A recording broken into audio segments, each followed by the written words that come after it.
কেমিস্ট্রিতে ভালো রেজাল্ট করেছে এরকম স্টুডেন্টের অভাব আছে, হাজার হাজার স্যার স্টুডেন্ট। কিন্তু আমার তো সফটওয়্যার কারাপ্ট হয়ে যাচ্ছে স্যার, আমি কেমনে ওটা থামাই?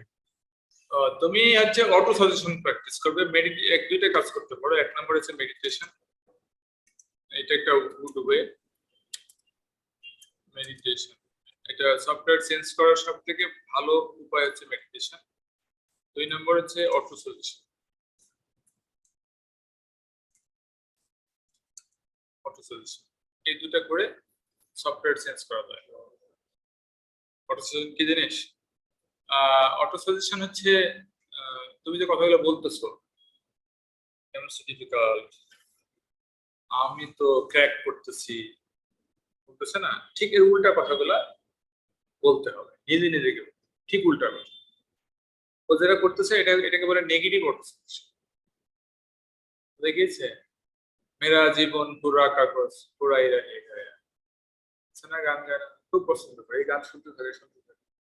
নেগেটিভ অটো সাজেশন দিয়ে সে লাইফটাকে পছন্দ যায়, দেখিয়েছে কি এক সময় ঝুলে পড়ে শেষ হয়ে যায়। এর উল্টা কাজটা দেখিয়েছে পজিটিভ কথা বলা, পজিটিভ কথা চিন্তা করা, এবং এটা একাডেমিক্যালি করতে হবে। এটা একাডেমিক্যালি করতে হবে, মানে তোমাকে বললাম তুমি একবার দুইবার বলে পড়ে গিয়ে তোমার নর্মাল লাইফ স্টাইলে হ্যাবিচুয়াল লাইফে বলে ওগুলো হবে না। প্রতিদিন সকালে উঠে বা ঘুমানো যাওয়ার আগে এটা বলতে বলতে তোমার যে I am improving, I will, I can be first, I can be the best. অথবা you say day by day in every way I'm getting better and better. So I'm improving, I'm improving, I'm improving, I'm improving. এগুলো কিছুটা select করে বলতে থাকে জিগির বড় মতো বলতে থাকে।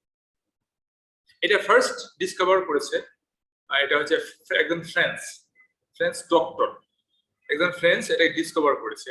তার নাম হচ্ছে উইলিয়াম কুইয়ের। অনেক বছর, 100 বছর আগে, in 1910 এই অটো সাজেশনের কনসেপ্টটা ডিসকভার করেছেন first person, as you know in history, William কুইয়ের। He was a doctor, physician.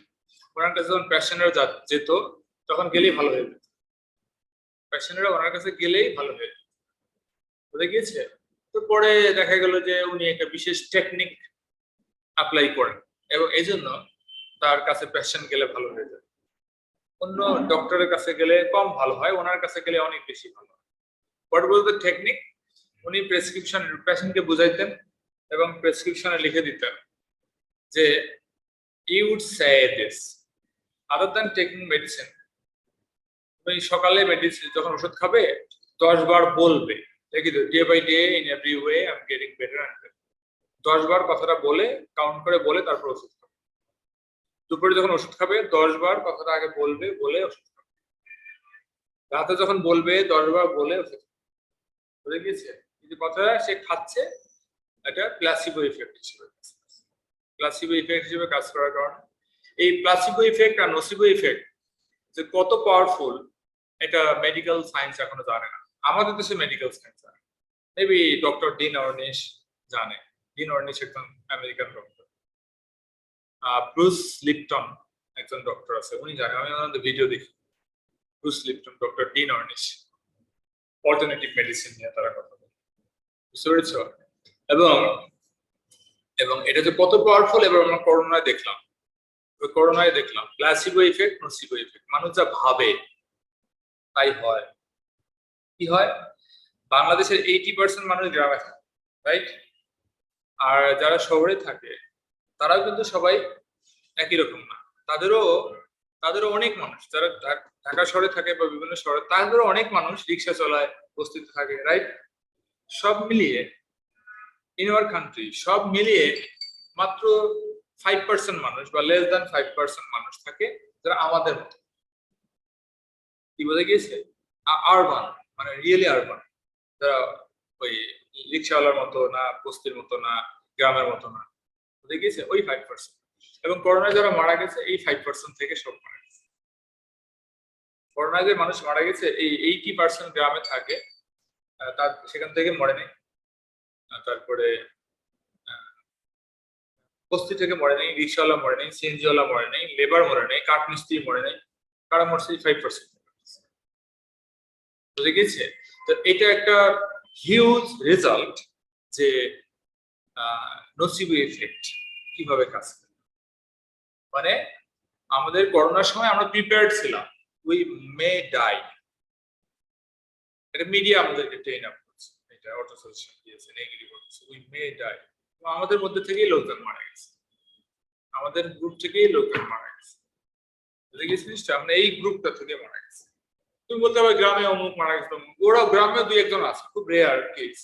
কারণ আমার শ্বশুর বাড়ির, আমার চাচা শ্বশুর, ওই সারা বছরটাই সে ঘর থেকে বের হয় গ্রামে, তো রেয়ার, খুব একজন দুইজন, পুরা গ্রাম মিলে একজন দুইজন মানুষ থাকতে পারে ভয়, প্যানিক।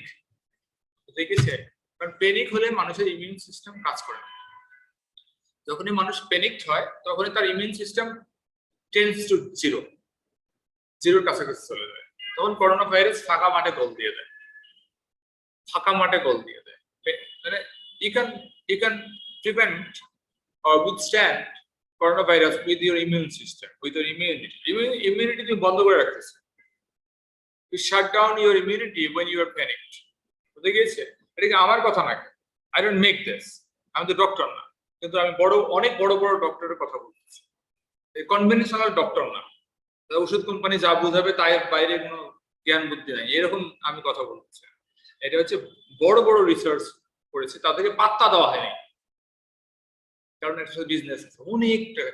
এত টাকার বিজনেস পৃথিবীতে হয়নি। করোনা ভাইরাসের ভ্যাকসিন নিয়ে যে বিজনেস হয়েছে, পৃথিবীতে এত টাকার বিজনেস হয়নি। বাংলাদেশ পদ্মা সেতু বানিয়েছে, এই 10,000 কোটি টাকার ব্রিজ, 40,000 কোটি, শোনা যায় না? যাই হোক, করোনা ভাইরাসে তার থেকে বেশি টাকা খরচ করেছে। করোনা ভাইরাসে ভ্যাকসিনের জন্য তার থেকে বেশি টাকা, 100,000 কোটি টাকা খরচ করছে বাংলাদেশ। তাহলে কি পরিমাণ টাকা! এই টাকা দিয়ে ওরকম ল্যাভিশ পদ্মা ব্রিজ বানাতে যেত দুইটা থেকে। করোনা ভাইরাস বুঝে গেছে, সারা ওয়ার্ল্ডে এটা হয়েছে, এই টাকা, এই বিজনেস। তো এটা হচ্ছে কথা। তুমি আসলে তোমার পারফরমেন্স ডিপেন্ড করবে তোমার অ্যাটিটিউডের উপর। অ্যাটিটিউড যদি নেগেটিভ হয় তাহলে তুমি কখনোই ভালো করতে পারবে। তো অ্যাটিটিউড ভালো করার উপায় আছে, অ্যাটিটিউড ভালো করার উপায় আছে।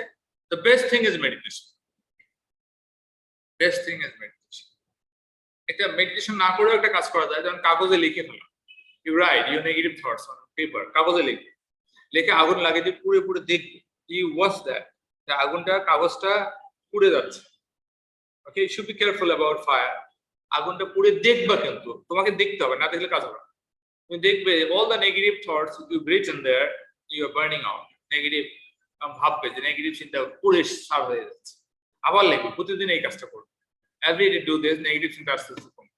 কারণ এটা তো মেন্টাল জব, মেন্টাল প্রবলেমের ট্রিটমেন্ট মেন্টালি করতে হয়। ওষুধ দিয়ে করতে গেলে এই প্রবলেম আর জীবনে ভালো হয়। যারা মেন্টাল প্রবলেম হয় ডক্টরের কাছে গেছে, তার ওষুধ কারো ভালো হয়নি, এবং ওষুধও ছাড়তে পারে না। যাদের মেন্টাল প্রবলেমের কারণে ডক্টরের কাছে যায়, তারা ওষুধ আর ছাড়তে পারে না, তারা ওষুধও ভালো হয়নি, তাদের কি সারা জীবন ওষুধ খেয়ে থাকতে, they feel little better with the medicine, একটু বেটার লাগে, সারা জীবন মেডিসিনের উপর থাকে। কিন্তু কাগজে পুড়ে দিয়ে এরকম মেন্টাল ট্রিটমেন্ট আছে, যে meditation is a mental treatment, এটাতে আসে। এইটা আছে অটো সাজেশন বলো। ঘুমানোর সময় সব থেকে কাজে লাগে।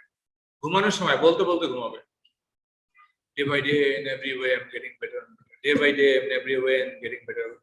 ঘুমা যাবে, যে ঘুমাইলে না ইনপুটটা কিন্তু মাথায় সারা রাত ধরে ভাইব্রেশন চলে, সারা রাত ধরে। আমরা কি করি, মোবাইল দেখতে দেখতে ঘুমাই, সারা রাত ধরে মোবাইলের ফালতু মেসেজ আমাদের মাথার ভিতরে, ফেসবুক কে লাইক দিল, কে স্ট্যাটাস, মেজাজ খারাপ, হ্যাঁ কেউ গালি করছে, কেউ বলছে তুমি দেখতে সুন্দর না, এইটা মাথা নিয়ে ঘুমালাম, টেনশন, রাগ, এইটা হচ্ছে সারা রাত ধরে আমাদের নষ্ট করে ফেলতেছে।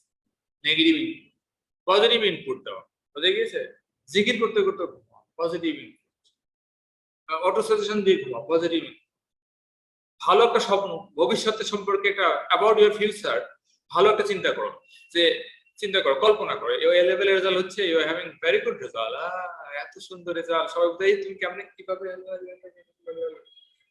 ওয়াচ করতে, কল্পনা, মানে এটা হচ্ছে যেটা তৈরি করার স্বপ্ন, তৈরি করার স্বপ্ন, পজিটিভ স্বপ্ন। You make this and dream this, কল্পনা করতে করতে এটা করবে। ওদেরকে you are no more negative, positive positive positive. কিন্তু ওই যে মোবাইলটা সরে রাখতে হবে, এই মোবাইল ধরে আমার মোবাইল আমাদের ফ্রিডম নষ্ট হয়ে গেছে। মোবাইলটা আমাদের ফ্রিডমটা নষ্ট, মিডিয়া আমাদের ফ্রিডম নষ্ট করে দিচ্ছে। মিডিয়ার সব থেকে ডেঞ্জারাস অস্ত্র হচ্ছে মোবাইল। মানুষের স্লেভারি কিন্তু অনেক আগে থেকে ছিল। একটা স্লেভারি যদি মানে অনেক বছর আগে দেখো, মানে 200-500 বছর আগে স্লেভারি দেখি, সেটা হচ্ছে মানুষকে কিনে নিয়ে গিয়ে দড়িতে বেঁধে বাজারে বিক্রি করা হতো এবং মানুষকে দিয়ে কাজ করানো হতো, রাইট? কাজ করানো হতো। তো এখন ওই সময় পার হয়ে গেল। ওই সময় ওই যে প্রফেট এসে এটা একটা বড় সলিউশন দিয়েছিলেন, ওই সময় তো বন্ধ হয়ে গেছিল। কিন্তু তারপরেও ইউরোপে ছিল কিছু কিছু জায়গায় যেখানে ইসলাম রিচ করে নাই, সেখানে স্লেভারি রয়ে গেছে। যেখানে ইসলাম রিচ করেছিল সেখানে স্লেভারি কিন্তু 1000 বছর বা 1215 বছর আগে শেষ হয়ে গেছে। ওকে, তো আমরা 300 বছর আগেও স্লেভারি দেখা পাই এখন হিস্ট্রিতে। ওকে, তো এই স্লেভারি গেল না। this was one kind of slavery. Second slavery আসলো কি, যে ব্রিটিশরা, পর্তুগিজরা, ওলন্দাজরা যখন এক দেশ আরেক দেশে দখল করা শুরু করলো, দেখেছি আমাদের দেশ দখল, কলোনি তারা সারা ওয়ার্ল্ডে বিভিন্ন জায়গায় কলোনি করে রাখলো। they made us slave, তাদের আইন ফোর্স করে তারা মানতো। we still follow the rules, but this is not slavery, it's about discipline, right? তারা কিন্তু ফোর্স করে, তোমাকে এই টাকা দিতে হবে, এই চাষ করতে হবে, এই করতে হবে, এইটা আমাকে আনে দিতে হবে, এই this is a kind of slavery. Colony হচ্ছে সেকেন্ড গ্রেটেস্ট স্লেভারি। দেখেছে, কলোনিয়াল স্লেভারি হচ্ছে সেকেন্ড গ্রেটেস্ট স্লেভারি, এবং থার্ড গ্রেটেস্ট স্লেভারি হচ্ছে mental slavery. This is by media তোমাকে স্লেভ বানায় রাখছে, এবং এটা আমাদেরকে কি করেছে, ইনডিউসড করেছে, হিপনোটাইজ করেছে, মেসেজের পর মেসেজ দিয়ে আমাদেরকে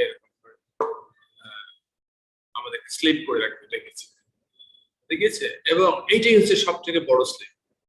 if you think about religion, ইসলামের কথা চিন্তা করো, এই তিনটা স্লেভারি থেকে মুক্ত হওয়ার, পৃথিবীর মানুষের মুক্ত হওয়ার একটাই মাত্র উপায় সারা পৃথিবীতে ইফেক্টিভলি ছিল, সেটা হচ্ছে রিলিজিয়ন। যে মানুষ মনে করে রিলিজিয়ন তাকে এনসার্কেল করছে, তাকে বন্দি করে ফেলতেছে, সেই কিন্তু স্লেভারির মধ্যে গিয়ে পড়তেছে। In the name of democracy, in the name of anything, freedom, in the name of এইসব। হ্যাঁ, আমি কেন আমার মতো রিলিজিয়াস ড্রেস আপ করব, আমার ইচ্ছা মতো, শোনা যাচ্ছে না, ইচ্ছা মতো ড্রেস আপ করব, এক গ্রুপ বলতেছে। এর কতটা ভণ্ড দেখো, তারা কথা বলে in the favor of freedom of choice of the dress, very good। এখন দেখো, ওরাই কিন্তু আবার যারা হিজাব পরে তাদের ক্রিটিসাইজ করে, এই গ্রুপটা তাদের নিজের যখন ড্রেস পরে তখন তারা ক্রিটিসাইজ করে, ওগুলো আবার কি, আমাদের freedom, we need to have freedom, আমরা যা ইচ্ছা করব। আবার তারা যখন হিজাবি দেখে তখন বলে যে হিজাবি, এই কি পরে, কি জঙ্গি। তখন কিন্তু তারা উল্টায় যায়, মানে ফ্রিডম অফ চয়েস ওটা তারা নিজেরা মানে না। আবার দেখো, তাদের সামনে তুমি আরেকটা মানুষ গিয়ে, মনে করো একবারে অলমোস্ট জামা কাপড় নাই এরকম যদি কেউ আসে তাদের সামনে, তারা বলবে কি জামা কাপড় পরেছে, তারাই বলবে। মানে এটার কোনো স্ট্যান্ডার্ড নাই, শয়তান। এগুলো সব থেকে বাঁচার উপায়, এগুলো কিন্তু মানে এটাও স্লেভারি, এই যে মানসিক স্লেভারি। সব স্লেভারি থেকে বাঁচার মানুষের একটাই উপায়, মানুষ স্লেভারি থেকে কোনোদিন মুক্ত হতে পারবে না, other than they follow religion. একটা জায়গা আছে,